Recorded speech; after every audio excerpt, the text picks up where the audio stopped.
Guys, welcome back to the English Pathshala. I just hope कि आप सब सही होंगे and you are doing great. So आज मैं आपके लिए कुछ ऐसी खास फ्रेजेस लेकर आई हूँ जो आप अपनी डे टू डे लाइफ में यूज कर सकते हैं बड़ी आसानी से। कुछ ऐसी फ्रेजेस होती है गाइस जिनको यूज करने के लिए आपको एग्जैक्ट ग्रामर आना जरूरी नहीं होती and these kind of phrases you can use in your day to day life. अगर आप इनको अपनी रोजमर्रा की जिंदगी में यूज करते हैं so it just becomes your habit to use these kind of phrases और फिर धीरे धीरे आपको ये सब बोलने की आदत भी हो जाती है and you can just start speaking these kind of phrases instantly। जैसे ही आपको इन फ्रेजेस का पता चलता है आप इनको इंस्टेंटली यूज करना शुरू कर सकते हैं। इनमें आपका कोई भी ऐसा लॉजिक नहीं रहता कि आपको एग्जैक्ट ग्रामर आनी चाहिए और ये वो फ्रेजेस हैं जो आप अपने ऑफिस में, अपने घर पे या अपने दोस्तों के साथ at different kind of locations you can use.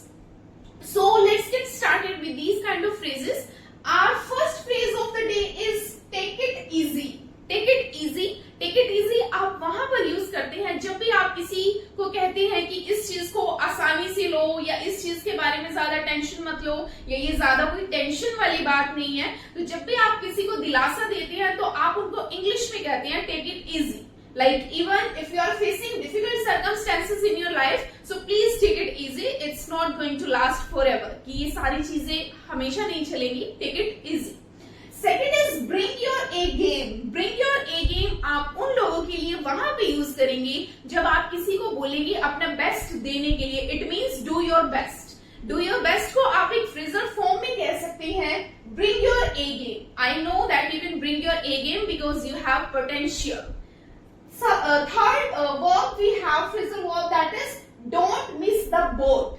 Don't miss the boat आप वहां पे यूज करेंगे जब आप किसी को कहना चाहते हैं कि आप अपनी अपॉर्चुनिटी को मिस ना करें। अपनी अपॉर्चुनिटी, आपको जो ओकेजन मिल रहा है, जो चांस आपको मिल रहा है, प्लीज उस पर काम कीजिए। तो आप एक लाइन में एक फ्रेजल वर्ब बोल सकते हैं don't miss the boat. You should not miss the boat because you have got this opportunity rarely. Don't miss the boat, it means do not miss the chance. Next phrasal verb we have you have lost touch. You have lost that touch. ये आप वहां पे use करेंगे जब आप किसी के बारे में बात करते हैं कि अब आप में वो पहले जैसी बात नहीं रही। आप पहले बड़े इंटेलिजेंट हुआ करते थे, आप पहले बहुत अच्छे प्लेयर हुआ करते थे, लेकिन अब आप में वो पहले जैसी बात नहीं रही। तो वहां पर जब भी आप इंग्लिश में किसी से बात करेंगे you will say that you have lost that touch. You have lost that touch कि वो टच जो है अब वो lost हो चुका है। It means पहले जैसी बात नहीं है। Get over it. Get over it. This is the phrasal verb आप वहां पे यूज करेंगे जब आप किसी को किसी चीज से उभरने के लिए कह रहे हैं कि आप इस चीज से बाहर आओ। ये जो भी सर्कमस्टेंस, जो भी सिचुएशन आपके साथ हुई है, इससे उभरना, इससे बाहर आना, तो हम बोलते हैं get over it. Like you just got fail in your examination, please try to get over it. Please try to get over it. It means उससे बाहर आने की कोशिश करें। Next is there you go. There you go. There you go आप वहां पे किसी को बोलते हैं जब आप कहते हैं कि आपने ये काम कर दिया है। It means you have done this work. It means you have just completed that particular task. जब भी आप इस तरीके से किसी को कहते हैं कि आपने वो काम खत्म कर दिया है, वो कंप्लीट कर दिया है, you have achieved that particular task, it means phrasal verb में आप इसे बोलेंगे there you go. There you go, you have done. Next is this is a no brainer. This is a no brainer ये एक particular phrase है और ये आप उस जगह पे यूज करेंगे जब आप किसी को कहते हैं कि ये काम बहुत आसान है, आप इस काम को बहुत इजीली कर सकते हैं, ये काम बिल्कुल भी मुश्किल नहीं है। तो एक लाइन में आप वहां पे फ्रेज बोलते हैं this is a no brainer, you can do it very easily. This is a no brainer, you can do it very easily. Next we have can you cover me. Can you cover me? You will use at that place when you're asking to someone to replace you in terms of your task, in terms of your job, in terms of your responsibility. जब आप किसी से पूछते हैं, for example अगर आप अपने office में छुट्टी ले रहे हैं, आप लीव पे हैं, तो आप अपने कलीग से पूछते हैं कि आप मुझे कवर कर सकते हैं। इट मीन्स आप जो मेरी रिस्पॉन्सिबिलिटीज हैं मेरी एब्सेंस में, क्या आप उनको पूरा कर सकते हैं। इट मीन्स वो काम आप कर सकते हैं। So you can simply use this particular phrase in your office also. Can you cover me? It means can you replace me for that day? मेरी जगह पे क्या आप काम कर सकते हैं? Can you cover me on Monday? For real, for real, for real आप वहां पे बोलेंगे जहां पे आप एकदम से किसी को बोलते हैं क्या सच में, कोई आप किसी ने आपको कोई इंफॉर्मेशन दी है और नेक्स्ट वर्ड आपके मुंह से यही निकलता है कि क्या सच में ऐसा है, क्या सच में ऐसा हुआ है, तो वहां पे आप इस फ्रेज का यूज करते हैं for real, for real, it means क्या सच में। Next is it's not rocket science, it's not rocket science आप वहां पे यूज करते हैं गाइस जब आप कहते हैं कि ये काम तो बहुत आसान है, जैसे हमारी ये फ्रेजल वर्ब थी bring your A game, bring your A game, it means do your best and this is a no brainer, no brainer it means easy task, very simple task. Same we have it's not rocket science, ये कोई rocket science नहीं है, rocket science बहुत मुश्किल होती है ऐसा माना जाता है, तो आप जब भी किसी चीज को कहते हैं it's not a rocket science, it means ये rocket science नहीं है, it means वो काम बहुत easy है, जैसे कि learning English is not a rocket science। तो जब भी आप नेक्स्ट टाइम इस बात को बोलेंगे कि ये काम मुश्किल नहीं है, तो आप जनरली वैसे बोलते हैं it's not a difficult task, but you can use it's not a rocket science, it means that task is not difficult. Next we have let's wrap it up, let's wrap it up, let's wrap it up आप वहां पे use करते हैं जब आप किसी बात को खत्म करने की बात करते हैं, कि आपकी कोई conversation discussion, you are discussing with someone, आपकी किसी से डिस्कशन हो रही है और लास्ट में फिर आप बोलते हैं let's wrap it up. Let's wrap it up का मतलब रहता है कि चलो हमारी कॉन्वर्सेशन को या इस पर्टिकुलर काम को हम कंक्लूड करते हैं या हम खत्म करते हैं। Let's wrap it up it means let's conclude it, चलो इसे खत्म करते हैं, let's wrap it up. Next we have take your time, take your time, ये फ्रेजल वर्ब आपकी वहां पे यूज होगा। ये पर्टिकुलर फ्रेज काफी इजी है और काफी इंपॉर्टेंट भी है गाइस, और आप इसको उन पर्टिकुलर सिचुएशंस में यूज कर सकते हैं जब आप बोलेंगे अपना समय लीजिए। इट मींस कि आपने किसी को बोला है कि कुछ डिसाइड करके मुझे बताइएगा आपने क्या डिसीजन लिया है, तो सामने वाला पर्सन बोलता है कि मुझे 2 दिन का टाइम दो, मुझे 1 दिन का टाइम दो, तब आपको बोलना होता है please take your time. It means जितना समय आपको चाहिए आप लीजिए और डिसाइड करके मुझे बताइए, take your time, take your time how much you want and please let me know about your decision. Next we have I could be better, I could be better, you can use this particular, this is actually a very beautiful kind of phrase and you can use at that time if someone is asking you about your like well-being, आप ठीक हैं, जैसे अगर आपसे कोई पूछता है how are you, आप कैसी हैं, तो ये बिल्कुल भी जरूरी नहीं होता कि आप हर बार ये बोले I am fine और I am doing absolutely good और I am in the pink of health और I am doing wonderfully good, ऐसा हर बार बोलने की जरूरत नहीं है। You can simply say I could be better, it means मैं और बेहतर हो सकती हूँ, अभी मैं इतनी बेहतर नहीं हूँ, I am not feeling that much good, I could be better. Next is how are things, how are things आप सिंपली रिप्लेस कर सकते हैं किसको, हाउ आर यू को, आप कैसे हैं, हाउ आर थिंग्स चीजें कैसी चल रही है, कैसा काम चल रहा है, how are things it means every kind of thing, how is it working, कैसे काम कर रही है सारी चीजें, हाउ आर थिंग्स कैसे चल रहा है। Piece of cake, piece of cake जब भी आप अगेन जब आप यूज करते हैं कि ये तो बहुत ही इजी सा काम है, this is very easy task, तो वहां पे आप बोलेंगे piece of cake, it's like a piece of cake for me. Piece of cake आपका इजी टास्क होता है, रॉकेट साइंस आपका डिफिकल्ट टास्क होता है, it's not a rocket science, it means ये डिफिकल्ट टास्क नहीं है, it is a rocket science, it means ये डिफिकल्ट टास्क है आपके लिए। Piece of cake, it is a very simple and very easy task for you guys. Next is sorry I am running late, sorry I am running late, sorry I am running late you will use at that place when you will say कि आपको देर हो रही है, आपको जल्दी से निकलना है, आपको जल्दी से कहीं जाना है, आपके पास समय नहीं है, तो आप एक सिंपल सी फ्रेज वहां पे बोल सकते हैं, sorry I am running late today, I do not have time to talk to you, I do not have time to interact with you because I am running late, sorry I am running late today. Next we have nice to meet you. Nice to meet you is a very simple kind of phrase generally we use whenever we just give our introduction to others and when we just say hello or hi to someone for the first time.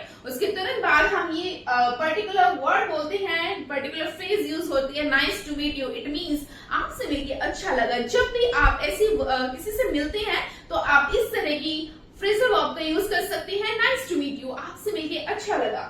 Next is can't complain, can't complain जब भी आप किसी से पूछते हैं how are the things, चीजें कैसे चल रही हैं, और जब कोई कुछ कहता है कि इसके बारे में कुछ कह नहीं सकते, मतलब चीजें कैसी चल रही हैं उसके बारे में कुछ कह नहीं सकते, तो ये फ्रेज आपकी यूज हो सकती है can't complain. Can't complain it means कुछ कहा नहीं जा सकता चीजों के बारे में, can not complain.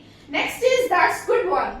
That's good one is actually very good one kind of phrase and we will use this phrase जब भी आप मान लीजिए किसी ने कोई जॉक क्रैक करा है, या किसी ने कोई बात बोली है, या किसी ने कोई सरकास्टिक कमेंट पास करा है, तो वहां पे आप इसको यूज कर सकते हैं और बोल सकते हैं that's good one. It means you liked it, ये वाला अच्छा था, that's good one, that's good one. Actually you can use in your casual kind of conversation with your friends. Next is did I get you right. Did I get you right? Did I get you right? Did I get you right? You will use at that place. जब आप किसी से पूछते हैं, आपकी conversation चल रही है और आप पूछ रहे हैं कि क्या मैंने आपको सही समझा है, मतलब आपने मेरे को ये इतनी सारी बातें बताई हैं तो मुझे ये चीजें समझ में आई है। It means you are asking, you are telling me about the historical period of Mahabharata, और तो मैं बोल रही हूँ did I get you right, क्या मेरे को सही समझ आया, आपने यही बात बोली है। वहां पे आप इस फ्रेज का यूज कर सकते हैं did I get you right. It means क्या मुझे वही सही समझ में आया जो आप मुझे समझाने की कोशिश कर रहे हैं, did I get you right.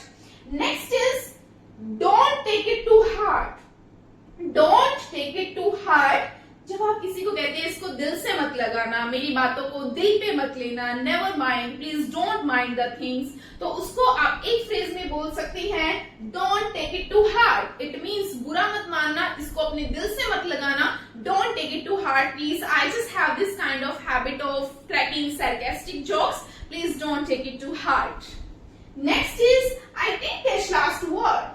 I did not catch last word. I didn't catch last word you will use at that place. जब भी कोई शब्द आपको सुनाई ना दे या फिर आपको समझ ना आए, दोनों के लिए इसी वर्ड का यूज होता है catch. I did catch the last word, it means आपने जो बोला है मुझे समझ नहीं आया, मुझे लास्ट वाला वर्ड सुनाई नहीं दिया है। Next is there is no room for doubt. There is no room for doubt, इसका मतलब होता है गाइस शक की गुंजाइश ही नहीं है, कोई गुंजाइश ही नहीं है कि आप शक करें। So there is no room for doubt. जब भी बात हो रही है आपके फ्रेंड्स से रिलेटेड, आपके परिवार से रिलेटेड, और आपने कहना है कि उन पे शक करने का तो कोई सवाल ही पैदा नहीं होता, कोई मतलब ही पैदा नहीं होता कि मैं अपने पेरेंट्स पे शक करूं या मैं अपने भाई बहन पे शक करूं, तो आप सिंपली एक फ्रेज बोल सकते हैं there is no room for doubt. There is no room for doubt. Next we have, I just hope guys that you are able to understand how you can use, in what kind of scenarios you can use these kind of phrases. So next we have, it's not worth it. It's not worth it. You will use this particular phrase जब भी आपको कोई चीज महंगी लगती है कि इसकी कीमत इतनी नहीं है या इसका मूल्य इतना नहीं है, ये इतनी महंगी चीज नहीं है, तो वहां पे आप सिंपल एक फ्रेज बोलेंगे it's not worth it. It's not worth it. Like someone is telling you that I have purchased this dress with the cost of 7,000. It costs me around 10,000. तो अगर आपको लगता है कि वो उतनी ज्यादा महंगी ड्रेस नहीं हो सकती, you can simply say it's not worth it.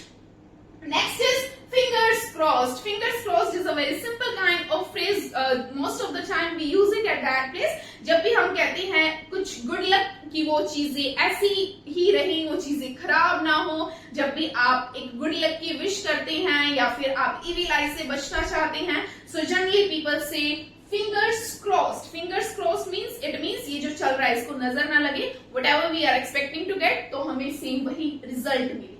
Next is in no time. In no time आपका होता है इमीडिएटली, मतलब अगर आप कह रही हैं कि तुरंत, कभी भी, ऑन द स्पॉट, अभी आ सकता है। अगर आपके घर वाले आपसे पूछ रहे हैं when your friend is coming to home, so you can simply say in no time. In no time it means कभी भी, तुरंत वो आ सकता है।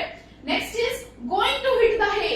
Going to hit the hay it means you are going to bed. जब भी आप सोने जाते हैं you can simply say I am going to hit the hay, I am going to hit the sac.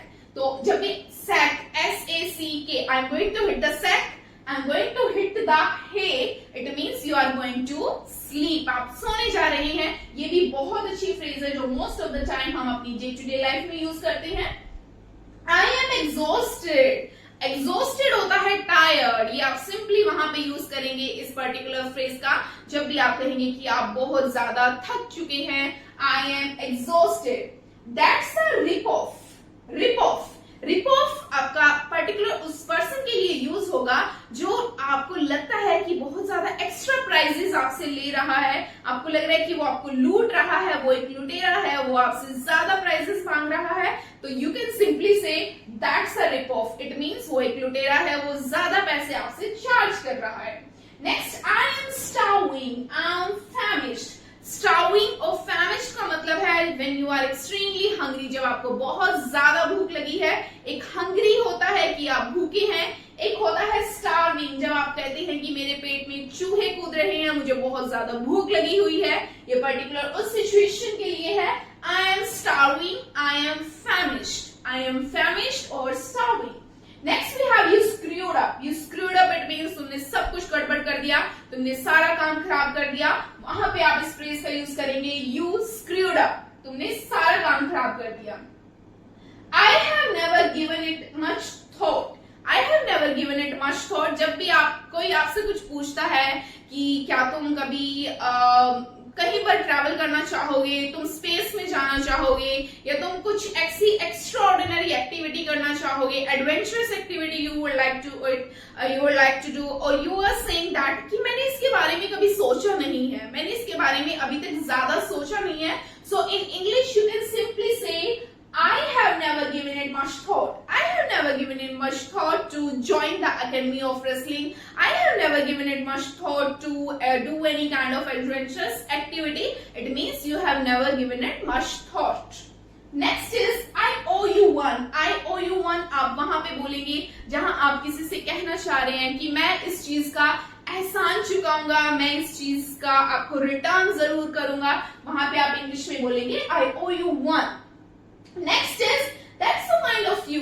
So kind of you, so kind of you, ये ऐसी phrase है जब भी आप किसी के प्रति उनको थैंक यू बोलना चाह रहे हैं, तो थैंक यू को ये रिप्लेस कर सकती है जिसमें आप कहते हैं कि आप बहुत ही दयालु हैं, आपने मेरे लिए कुछ भी काम करा है, किसी ने आपके लिए जस्ट दरवाजा खोला है, या किसी ने आपकी किसी भी तरीके से हेल्प करी है, सो यू कैन सिंपली से सो काइंड ऑफ यू, आप बहुत दयालु हैं। Next is I didn't catch that. I didn't catch that आपका बिल्कुल इस फ्रेज जैसा रहेगा। I did not catch the last word, it means मुझे लास्ट वर्ड समझ नहीं आया या मुझे लास्ट वर्ड सुनाई नहीं दिया। I didn't catch that, it means you did not understand that. जब भी आप पास्ट में या प्रेजेंट में कोई किसी पर्टिकुलर बात को समझ नहीं पाते, गाइस आपको वो चीज सुनाई नहीं देती या समझ नहीं आती, सो you can simply say I did not catch that. I did not catch that, या तो सुनाई ना दिया है या फिर समझ नहीं आया, दोनों केसेस में you will use this phrase. Long time no see, long time no see, तो आप इसको वहां पे यूज करेंगे जब आप किसी से एकदम मिलने के बाद कहते हैं कि काफी दिनों से मैंने आपको देखा नहीं था, काफी दिनों से हम मिले नहीं थे। So you can just saying after hello or hi, hello, how are you? Okay, long time no see, where were you? इतने टाइम से हम मिले नहीं है, आप कहाँ पर थे? Long time no see, it means काफी टाइम से आप लोगों से मिले नहीं है, तो उस दौरान आप ये फ्रेज यूज कर सकते हैं। Next, what have you been up to? What have you been up to? What have you been up to, ये सिंपल होता है कि सब कुछ कैसा चल रहा है, आप कैसे हैं। What have you been up to? ये थोड़ा सा आपका एक मॉडिफाइड वर्जन कह सकते हैं, एक लेक्सिकल रिसोर्स कह सकते हैं, updated version of asking how are you और how the things going on, आप क्या कर रही हैं।